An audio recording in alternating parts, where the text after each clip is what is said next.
Hello students, good afternoon to all of you. In previous class बच्चों I taught you cost sheet.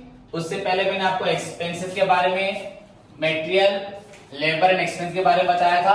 तो आज का topic है बच्चों हमारा कॉस्ट शीट.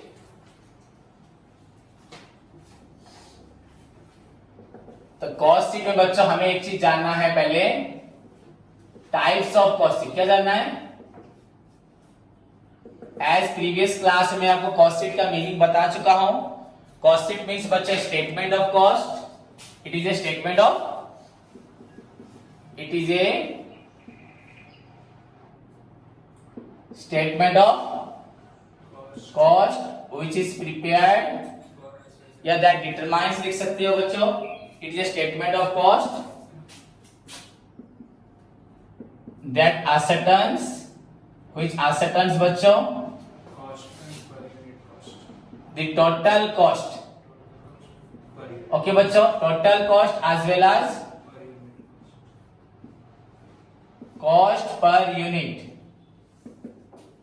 of बच्चों output या product. बच्चों cost sheet is a statement of cost that determines, that ascertains बच्चों, that ascertains the total cost as well as बच्चों cost per unit of output. ये आपका टोटल कॉस्ट निकालता है, उसके साथ बच्चों कॉस्ट पर यूनिट भी निकालता है. So cost sheet is a statement of cost that ascertains the total cost as well as बच्चों cost per unit of output. तो इसके बारे में जब मैं पढ़ा रहा था आपको, तो पहले टोटल कॉस्ट के बारे में बताया था मैंने आप लोगों को. व्हाट इज टोटल कॉस्ट बच्चों? Total cost is the aggregate of आपका मटेरियल, लेबर. इसलिए बच्चों मैं आपको इससे पहले पढ़ा चुका था एक्सपेंस, आपका एलिमेंट्स ऑफ कॉस्ट. सभी स्टूडेंट्स को मैं पढ़ा चुका था बच्चों एलिमेंट्स ऑफ कॉस्ट, जिसमें हम लोग इसी चीज को पढ़े थे, material, labour and expenses. So बच्चों मटेरियल किसे बोलते हैं सभी जानते हैं. मटेरियल रेफर्स टू, इसको हम फिर से पढ़ेंगे, बताया था ना, यूनिट 2, यूनिट 3, यूनिट 4. अभी पढ़ रहे यूनिट 1. यूनिट 1 में हम पढ़ेंगे कॉस्ट असर्टेनमेंट, यूनिट 2 में पढ़ेंगे, 3 में पढ़ेंगे, 4 में पढ़ेंगे कॉस्ट कंट्रोल. तो बच्चों मटेरियल मींस एनीथिंग बच्चों which we use as input to get an output. Material refers to any physical substances which are processed in a factory to get an output, or anything that we use as input to get an output. बच्चों आप timber use करके furniture बनाएंगे, brick, sand, cement, iron use करके बच्चों आप building बनाएंगे, है कि नहीं है? टिम्बर यूज करके आप फर्नीचर बनाएंगे. सो टिम्बर क्या है बच्चों? आपका मटेरियल्स है. तो मटेरियल्स को इनपुट करोगे आपका फर्नीचर आउटपुट होगा.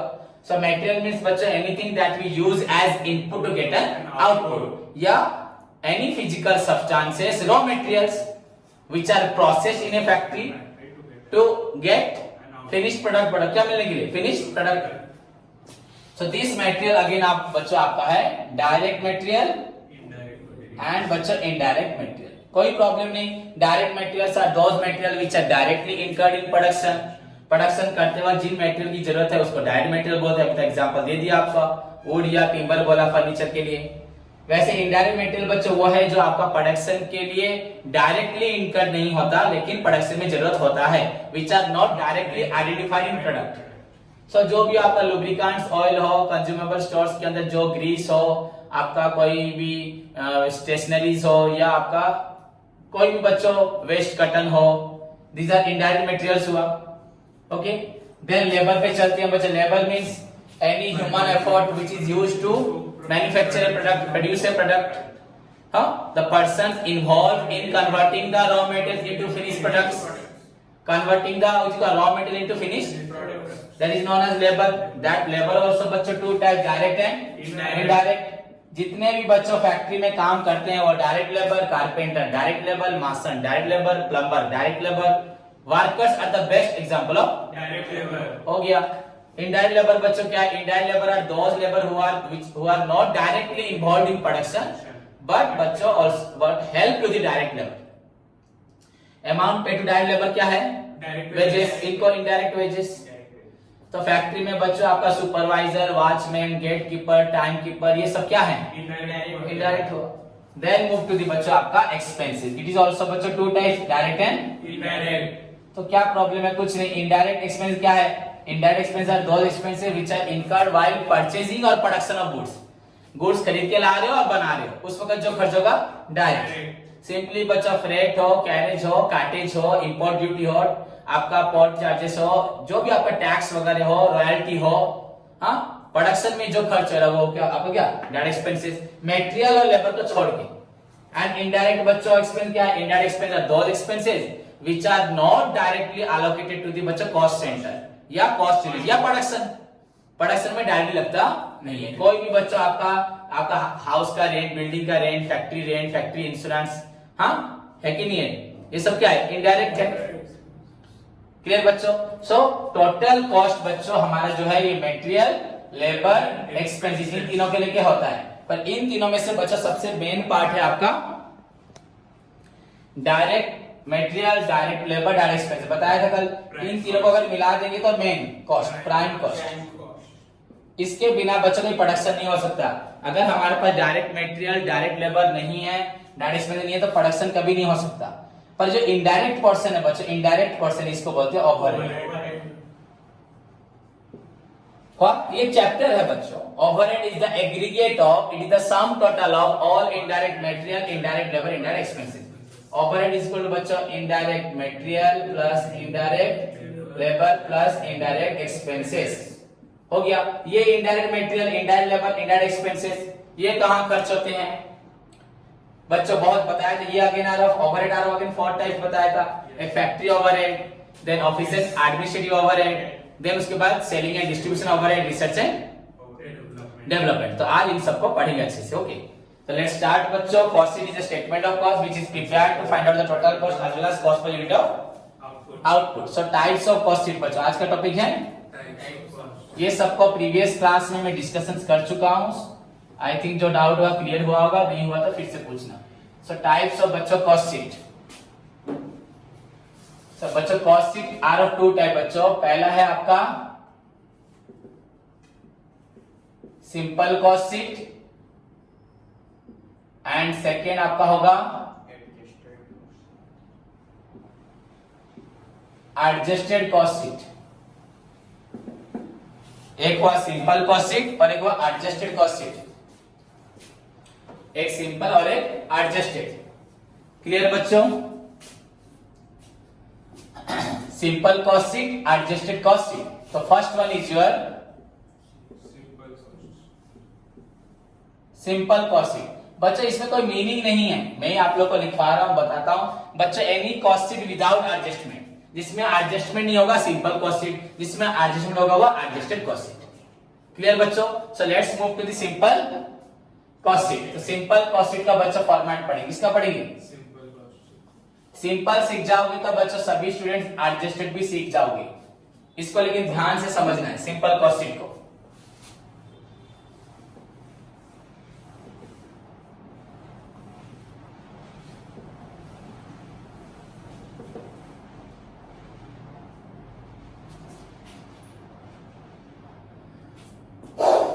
बच्चों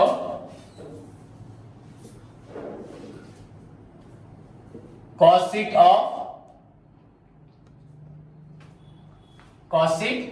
ऑफ बच्चों जो भी कंपनी का नेम होगा, फार्म का नेम होगा, ओके, नेम ऑफ दी आपका फार्म या कंपनी जो भी होगा। देन आपके बाद उसके बाद आप लिख सकते हो कोई भी फॉर द ईयर एंडेड, आपका की पीरियड एंडेड। यहाँ पे ऐसे ईयर एंडेड नहीं, मैंने बताया था cost sheet is prepared by the cost accountant as and when it is required by the management. बताया था ना, जब जरूरत होगा तभी कॉस्ट शीट बनाया जाएगा।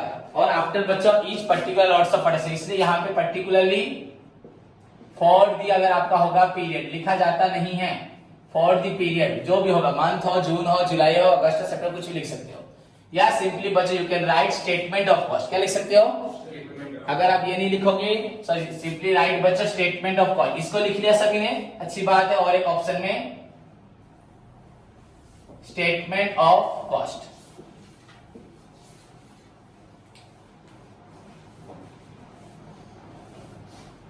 सभी स्टूडेंट ध्यान से देखें।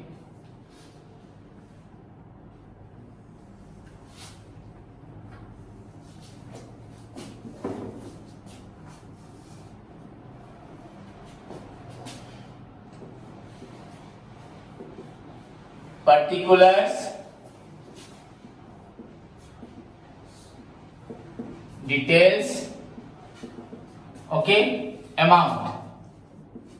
बच्चों मेरा फॉर्मेट आपकी बुक की फॉर्मेट से अलग होगा, मेरा थोड़ा अलग है, मैं अलग चीज बता रहा हूं बच्चों। अगर आप देखोगे तो बच्चों, so far as your definition of the cost sheet is concerned, cost sheet is a statement which is prepared to find out the total cost as well as cost per unit. So you need to write बच्चों particulars, then यहां लिखोगे, यहां लिखोगे, पर मैं आपको लिखा हूं यहां पे डिटेल्स, अमाउंट। बच्चों अगर हमें टोटल कॉस्ट मालूम पड़ गया, अगर मुझे मालूम पड़ा 1 लाख पेन के लिए बच्चों 10 लाख खर्च हुआ है, तो एक पेन के लिए कितना हो जाएगा, डिवाइड कर देंगे, लास्ट में क्या हो जाएगा, ₹10। कोई प्रॉब्लम है क्या? सो सिंपली इसको फॉलो करके चलते हम जो अभी पढ़ रहे हैं। सो ऊपर मैंने टोटल कॉस्ट या कॉस्ट पर यूनिट नहीं लिखा, अगर आएगा एग्जाम में तो उसको मैं आपको तब तक बता दूंगा, एक प्रैक्टिकल प्रॉब्लम में इसका भी बताऊंगा, उसका ही बता दूंगा।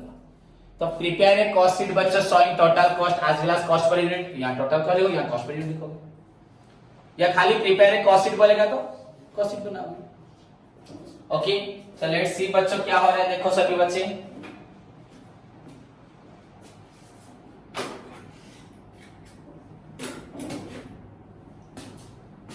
बच्चों पहला आइटम मुझे मैंने आपको बताया था, प्रोडक्शन के लिए सबसे पहले क्या चाहिए सभी बच्चे बोलो, मटेरियल, लेबर, एक्सपेंसेस। नहीं, direct material, direct labour and बच्चों डायरेक्ट एक्सपेंसेस।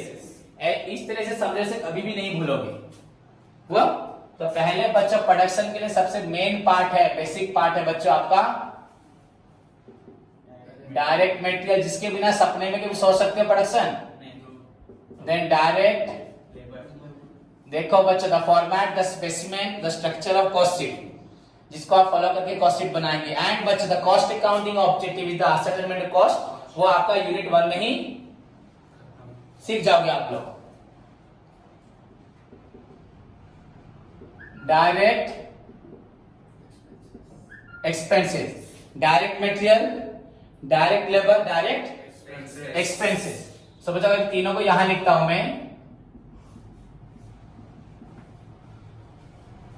ओके बच्चों, this is your prime cost. So this is your prime cost हुआ बच्चों, क्लियर। नाउ देखो आप मेरी बात को सुनो, सभी स्टूडेंट्स पूरे ध्यान से लगन से कॉस्ट शीट का फॉर्मेट समझेंगे and so that life time बच्चों कभी नहीं भूलोगे।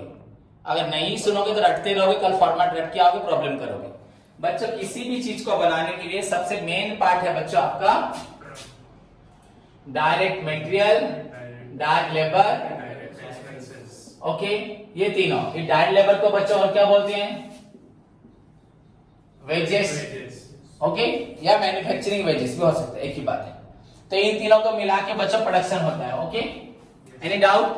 पहले जमाने में सारी दुनिया में बच्चों एक अगर कुम्हार होता है या कारपेंटर होता है, अपने घर पे, अपने बगीचे में, अपने खेत में या अपने फील्ड में बैठ के वो क्या करता है, प्रोडक्शन करता था। उसको बस मटेरियल चाहिए, लेबर वो खुद है, और कुछ एक्सपेंस अगर जो मटेरियल लाके देता था, सपोज एक बैलगाड़ी वाला लाके देगा माल, मिट्टी लाके देगा, तो वो बैलगाड़ी मिट्टी का पैसा लेगा, अपना भी चार्ज कुछ लेगा, ये रहेगा क्या। सो मटेरियल भी खर्च हुआ, एक्सपेंस भी, और खुद का लेबर है उसका, या उसने किसी को रखा है अपने पास, तो वो मिलके क्या बनाते, घड़ा बनाते थे, clear. So direct material, direct labour, direct expense, ये क्या हुआ, प्राइम कॉस्ट, मेन कॉस्ट। इसके बिना प्रोडक्शन होगा नहीं। पर जब वो चीज बच्चों दुनिया में आगे बढ़ने लगी, बहुत ज्यादा प्रोडक्शन होने लगा, बहुत ज्यादा बच्चों मैन्युफैक्चरिंग होने लगा, बहुत ज्यादा, तो क्या वो फील्ड में बैठ कर पाएगा, उसको एक घर चाहिए ना, production centre, production house, factory, क्या इंडस्ट्री। जब वही चीज अगर थोड़ी मोड़ी होती थी लोग बाहर बैठे करते थे, जब उसको प्रोडक्शन हाउस बनाओ, जब बहुत ज्यादा करोगे तो प्रोडक्शन हाउस बनाओगे, फैक्ट्री बनाओगे, इंडस्ट्री खोलोगे, नहीं खोलोगे, कि नहीं खोलोगे। तो अब उसने क्या किया, इनके बाद एक फैक्ट्री खोला, तो फैक्ट्री जब खोलेगा, फैक्ट्री का रेंट देगा, फैक्ट्री का लाइट देगा, फैक्ट्री का पावर देगा, फैक्ट्री में आपका एम्प्लॉइज भी होंगे, तो वो सब क्या जरूरी था क्या। पर जब धीरे धीरे प्रोडक्शन बढ़ता गया दुनिया में, फैक्ट्री की रिक्वायरमेंट हुई। जब घर में करता था, अब क्या हुआ, जब सेल बढ़ेगा, दुकान खोलोगे, तो दुकान का खर्च बढ़ेगा कि नहीं, खाली क्या दुकान खोलने से हो जाएगा, दुकान का खर्च भी बढ़ेगा। तो प्राइम इसी से बच्चों दुनिया में क्या होता था, प्रोडक्शन होता था। अगर पहले बोला जाए बच्चों टोटल कॉस्ट क्या है, यही टोटल कॉस्ट था और कोई खर्च ही नहीं था दुनिया में, और कोई भी खर्च नहीं था पहले। लेकिन आज बहुत खर्च है कि नहीं है? ओके, जैसे कि क्या ऐड हुआ आपका फैक्ट्री ऑपरेट, क्या होगा जब दुनिया में फैक्ट्री ऐड हुआ जहां पे हमें प्रोडक्शन करने के लिए क्या मिला, एक पर्टिकुलर एटमॉस्फेयर मिला, एनवायरमेंट मिला जहां पे प्रोडक्शन ओरिएंटेड जो भी काम होगा, तो यही काम जब बाहर होता था फैक्ट्री के अंदर हुआ कि नहीं हुआ? सो फैक्ट्री के लिए आपको क्या देना पड़ेगा, फैक्ट्री रेंट। बच्चा ओवरहेड मैंने क्यों लिखा है यहां पे? ओवरहेड का मतलब क्या है यहां पे? ओवरहेड का मतलब क्या? ओवरहेड मतलब फैक्ट्री में इनडायरेक्ट मटेरियल, ओवरहेड तो इनडायरेक्ट है ना, तो indirect material, indirect labour, indirect expense किसका? फैक्ट्री में बच्चों इनडायरेक्ट मटेरियल भी है, इनडायरेक्ट लेबर भी, इनडायरेक्ट एक्सपेंस भी है। अगर बोलूं बच्चों इनडायरेक्ट मटेरियल में, तो आप कंज्यूमेबल स्टोर्स लिख सकते कि नहीं? ये सब कहां होगा? फैक्ट्री में। लुब्रिकेंट्स, ऑयल, ग्रीस वगैरह मशीन के लिए नहीं चाहिए। ओके, उसके बाद बच्चों फैक्ट्री रेंट, हाँ, फैक्ट्री लाइटिंग,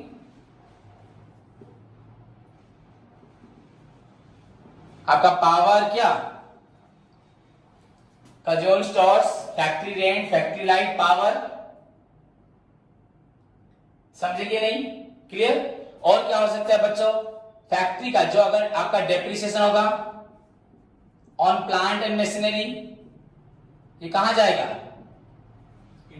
फैक्ट्री में जाएगा। कहां जाएगा? फैक्ट्री। इनडायरेक्ट एक्सपेंस क्या हो गया? ये एक्सपेंसिव हुआ कि नहीं हुआ? ओके, हुआ कि नहीं हुआ? Okay, plant factory manager salary अगर हुआ तो वो क्या हो गया? फैक्ट्री मैनेजर है, प्लांट मैनेजर है, तो वो क्या हो गया? इनडायरेक्ट लेबर हो गया। क्या हो गया? तो इन आइटम को सब लिखोगे यहां पर।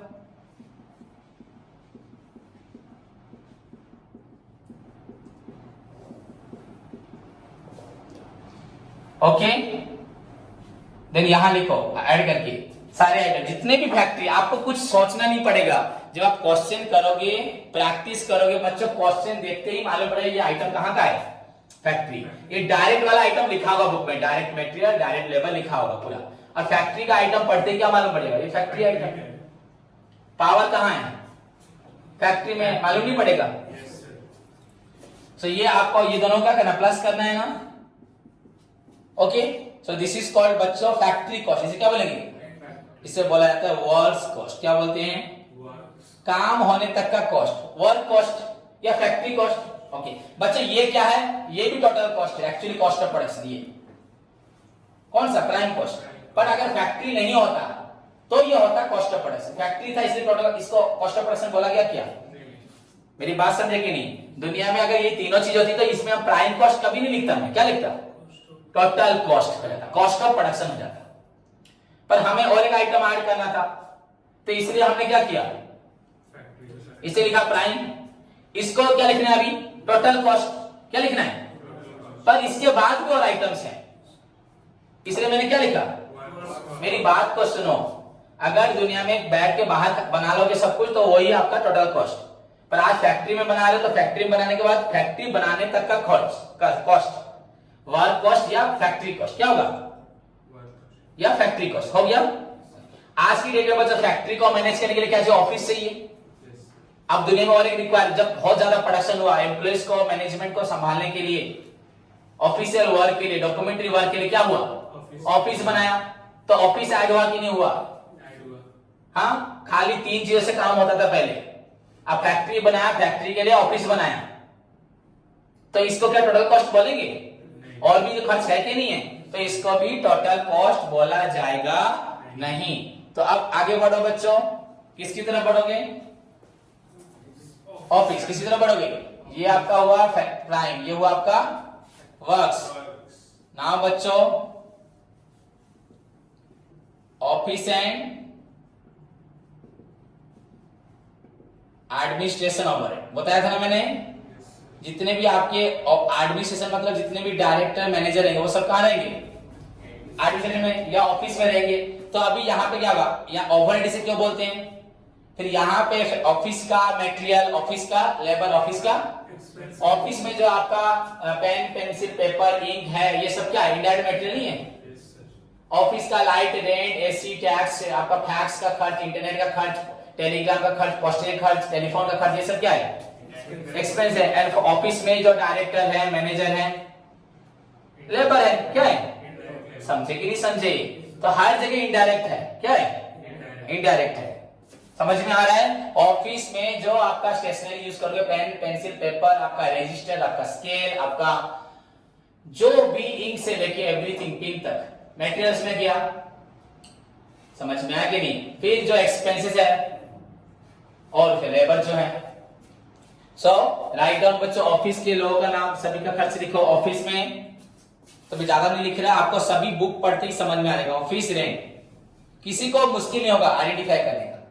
पढ़ते ही बच्चों ऑफिस रेंट लिखा, क्या लिखा? Clear? Office light, general charges, हो गया ना? Office stationery. बच्चों डेप्रिसिएशन ऑफ ऑफिस बिल्डिंग यहां पे आएगा। फैक्ट्री बिल्डिंग यहां आता है ना? डेप्रिसिएशन ऑफ ऑफिस फर्नीचर यहां आएगा। खाली फर्नीचर भी यहीं आता। फर्नीचर कहां पे होगा? ऑफिस में होगा। तो लिख दोगे। और दो तीन आइटम जरूरत नहीं ज्यादा लिखने की, तुम्हें देखते ही मालूम पड़ जाएगा। ऑफिस आइटम आपको ऑफिस में देखते हैं, postage, telegram, printing, stationery, telephone, tag, fax, internet, ये सब कहां जाएगा? ऑफिस में जाएगा। क्लियर? अभी तो हम पढ़ के आए ना फाइनल अकाउंट।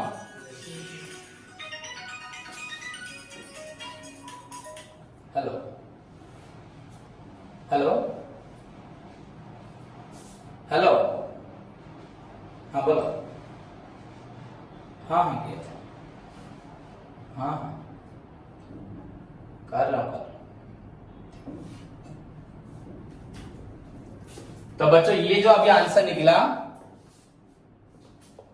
आपका,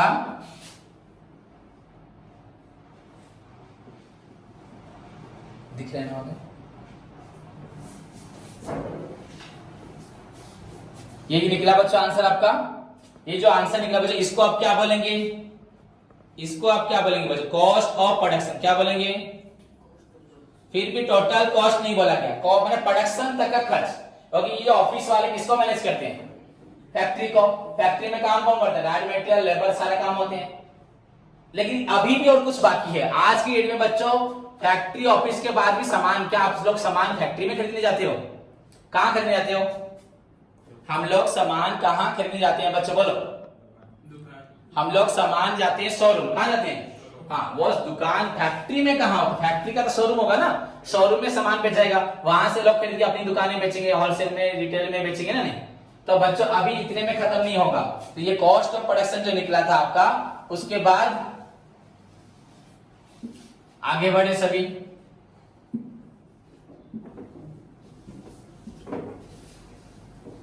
तो सिंपल सी बात है कि नहीं? नाउ कॉस्ट ऑफ प्रोडक्शन जो निकला था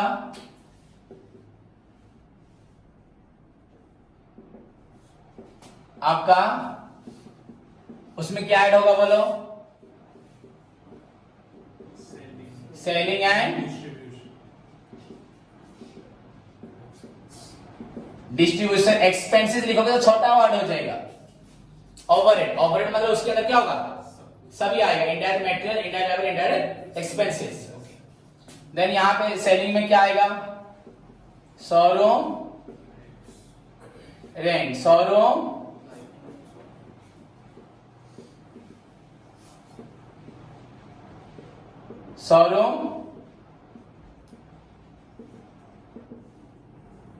इलेक्ट्रिसिटी, क्या showroom rent, showroom light, showroom electricity हुआ। उसके बाद क्या लिख सकते हो बच्चों? सेल्समैन सैलरी नहीं होगा? सेल्समैन कमीशन, सेल्स ओमेन नहीं हो सकता? हाँ, शोरूम में सब फिटफाट होकर टाइफाई बना के बॉयज गर्ल्स बैठ के सेल करेंगे, लोगों को क्या करेंगे?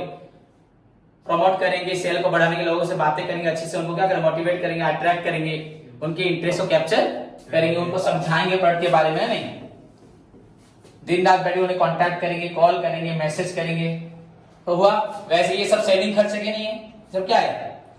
और क्या हो सकता है बच्चों, अगर डिलीवरी वैन का डिस्ट्रीब्यूशन करना है तो क्या होगा, डिलीवरी वैन एक्सपेंस होगा नहीं, डिलीवरी वैन मेंटेनेंस, हाँ डिलीवरी वैन ड्राइवर चार्जेस होगा नहीं, ड्राइवर पेमेंट होगा, ड्राइवर सैलरी होगा ना नहीं, हाँ मेंटेनेंस और डिलीवरी वैन हुआ कि नहीं हुआ। जो भी एनी आइटम बचे लिख सकते, आपका डिस्ट्रीब्यूशन के लिए जो होगा delivery van, depreciation on delivery van हो जाएगा, नहीं होगा, डेप्रिसिएशन ऑन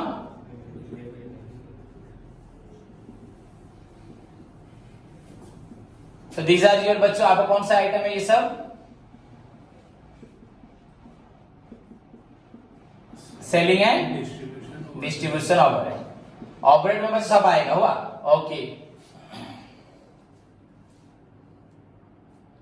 बच्चों अगर आपका होगा पैकिंग एक्सपेंसेस ऑन सेलिंग, आप बेचते वक्त किसी को पैकेज देते हो, जो लाके बिग बाजार सामान लाते हो ना, रिलायंस से लाते हो तो आपको देता नहीं है। एक तो बनाते वक्त पैकिंग होता है, प्राइमरी पैकिंग क्या होता है, अगर आपका ऑयल किस में आएगा, पैकेज में ही आएगा या बोतल में आएगा या कैन में आएगा, और बाकी बेचते वक्त वो पूछते हैं कैरी बैग लोगे, कैरी बैग लोगे, तो कैरी बैग क्या है, वो कैरी बैग क्या है आपका, सेलिंग डिस्ट्रीब्यूशन है कि नहीं है, सेलिंग एंड डिस्ट्रीब्यूशन है कि नहीं है, ओके हो जाएगा। तो वो सब यहां लिख दोगे। तो अब नाउ इसको ऐड करो,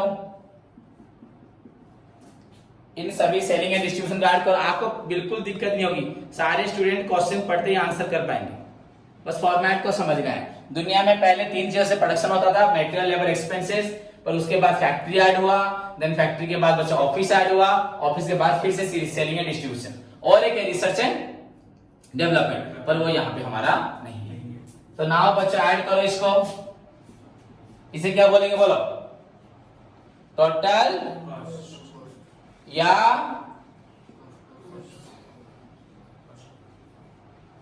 कॉस्ट ऑफ सेल्स, क्या कॉस्ट, सेल तक का बच्चों कॉस्ट, ओके। देखो दुनिया में अगर तीनों चीज से काम होता तो वहीं पे ही टोटल कॉस्ट बन जाता, कहां पे, direct material, direct labour, direct expenses पे, पर वहां से गए हम फैक्ट्री में, वहां निकला फैक्ट्री तक का कॉस्ट, उसे बोलते हैं वर्क कॉस्ट, क्या बोलते हैं। फिर ऑफिस में, ऑफिस के बाद खत्म हो गया, उसे बोल दिया गया कॉस्ट ऑफ प्रोडक्शन। फैक्ट्री से भी जाके खरीद सकते हो, बट आजकल फिर से हमारा सेलिंग एंड डिस्ट्रीब्यूशन हुआ, आज लोग घर घर तक लाके सामान देते नहीं देते क्या, तो आ गया सेलिंग एंड डिस्ट्रीब्यूशन, तो ये हो गया टोटल कॉस्ट या कॉस्ट ऑफ सेल। तो कॉस्ट शीट से क्या निकलता है, टोटल कॉस्ट नहीं निकलता। और अगर बच्चा कॉस्ट पर यूनिट निकालना होगा तो ये सारे आइटम को यहां लिख देंगे, अगर लिखा है उसने 10,000 प्रोडक्शन किया तो हर पॉइंट में डिवाइडेड बाय 10, इसमें भी डिवाइड 10,000 सबको डिवाइड करके क्या लिखोगे, यहां पे लिखोगे। तो यहाँ पे अगर 10,000 होगा, 10,000 बाय 10,000 यहाँ पे 1 होगा, तो यहाँ पे ऑटोमेटिक क्या निकल जाएगा, कॉस्ट पर यूनिट भी निकल जाएगा। अगर हमें कॉस्ट पर यूनिट निकालना होगा तो क्वेश्चन में लिखा होगा कितना प्रोडक्शन हुआ है, सारे अमाउंट में आपको उसी 10,000 को डिवाइड निकल जाएगा। सिंपल है ना, डिफिकल्ट है। मतलब नाउ हो गया टोटल कॉस्ट या कॉस्ट ऑफ सेल्स, उसके बाद थोड़ा गैप दोगे बच्चों, यहाँ पे लिखोगे सेल्स, क्या लिखोगे, ये टोटल कॉस्ट या कॉस्ट ऑफ सेल, इस पेन को बनाने में कितना खर्च हुआ, सपोज 8 रुपीज, कितना हुआ 8 रुपीज। अब पेन को कितने में बेचा आप लोगों ने, सपोज 10 रुपीज, कितने बेचा, तो ये सेल हुआ कि नहीं हुआ, सेल्स, तो दिस इज सेल्स बच्चों। तो 10 में बेचा हमने, बनाया था 8 में, कितने में बनाया था 8 में, बेचा हमने कितने में 10 में बेचा, तो बच्चों क्या लिखा, डिफरेंस क्या मिला आप लोगों को, 2 रुपीज मिला, क्या ना, तो दिस इज योर प्रॉफिट, क्या हुआ प्रॉफिट, ये आपका हुआ प्रॉफिट। तो ये था सेल्स, ये था टोटल कॉस्ट, ये हुआ प्रॉफिट, खत्म। समझ में आया कि नहीं आया। सो दिस इज कॉल्ड बच्चों profit and this is called cost sheet, क्या बोलते हैं। तो टोटल कॉस्ट निकालने के बाद बच्चों नीचे क्वेश्चन में सेल्स लिखा होगा, आपने कितने में बेचा है, सेल से अगर बच्चों आप लोग टोटल कॉस्ट को माइनस कर देंगे तो प्रॉफिट या लॉस क्या होगा, प्रॉफिट और लॉस। अगर सेल अमाउंट कम होगा तो लॉस, सेल अमाउंट ज्यादा होगा तो कंप्लीट। सही से कॉस्ट शीट। अगर आपको कॉस्ट पर यूनिट निकालना है यहाँ पे, तो अगर कॉस्ट पर यूनिट निकालना होगा बच्चों, तो यहां सिंपली आपको क्या करना है, सपोज 10,000 प्रोडक्शन हुआ है, तो हर आइटम में यहाँ 10,000 डिवाइड रफ में करके यहाँ पे अमाउंट लिखना होगा। तो फाइनली अगर यहाँ पे निकला है बच्चों 10,000, तो यहाँ पे आपका 1 निकला होगा आंसर। क्या निकलेगा? हाँ या नहीं? 10,000 रुपए खर्च हुआ है, एक के लिए कितना होगा? 1 होगा। क्लियर बच्चों? So this is your cost sheet का फॉर्मेट, सिंपल कॉस्ट शीट का फॉर्मेट। होप सभी बच्चों को समझ में आया? आया कि नहीं आया? नेक्स्ट क्लास में इस फॉर्मेट को पूरे अच्छे से सब पढ़ के आओगे। इसको छोड़ के बच्चों कॉस्ट अकाउंटिंग का जितना भी थ्योरी हमें अभी तक पढ़ाया है उसको लर्न करोगे, प्लस सबसे most important thing elements of cost पूरा पढ़ के एग्जांपल के साथ थोड़ा पढ़ोगे, इस फॉर्मेट को लर्न करोगे। आज इतना ही। उसके साथ बच्चों मैथ में मैट्रिक्स एक्सरसाइज बी होमवर्क भेजोगे सभी स्टूडेंट्स, 1 से लेके बच्चों 5 तक, 1 से लेके 5 तक हर में से 2-2 पढ़ो। हर एक नंबर से बच्चों 2-2 बीट करोगे। क्लियर? देन उसके बाद मोड, क्या कल मोड दिया था इतना 1 से, तो मोड खत्म करोगे 7 के बाद किया और हम लोगों ने 8 से लेके 12 तक। कहां था? 8 से लेके, एंड उसके बाद बच्चों पढ़ोगे आपका मार्केटिंग में फीचर्स, ऑब्जेक्टिव्स, इतना लर्न करके आओगे। क्लियर? तो तब तक के लिए take care, God bless you all.